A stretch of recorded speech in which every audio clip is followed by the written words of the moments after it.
Florida Senator Marco Rubio appeared this morning for coffee at Bloomberg View in New York and made a good impression, if you don't count his failure to identify even one tax loophole or deduction he would eliminate to help pay for a 20% reduction in tax rates.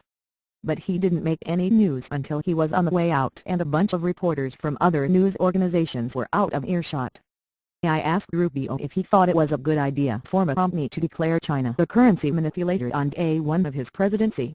Thank you for trying, verbose.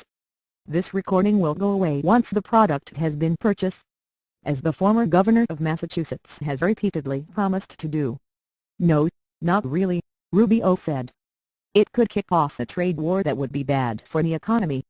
As he walked away from the table, he added, I agree with Obama on that one.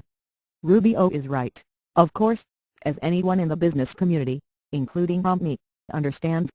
The only reason Romney hasn't been pilloried for this bit of shameless pandering is that nobody expects him to keep his promise.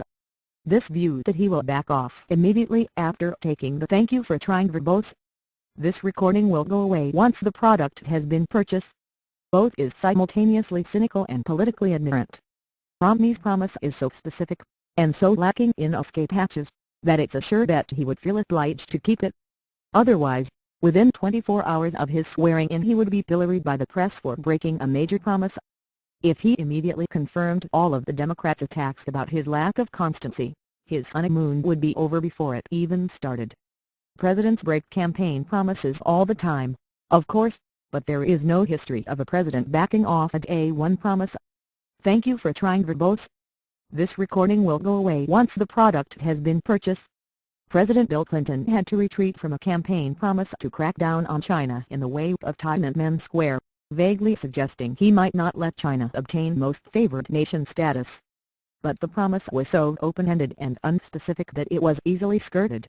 Similarly, candidate Barack Obama promised in 2008 to close the prison at Guantanamo Bay, but not on day one, and, after a lopsided vote in Congress in the late winter of 2009, it was not something he could do unilaterally.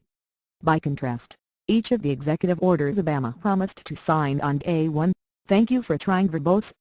This recording will go away once the product has been purchased, including banning torture and listening secrecy standards, he signed.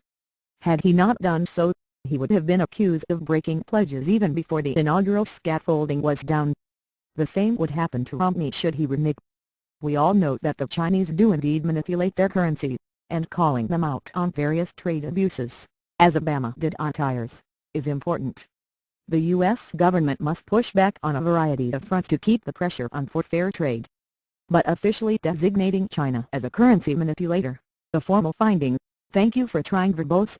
This recording will go away once the product has been purchased, would be seen as a declaration of trade war, which is in no one's interest.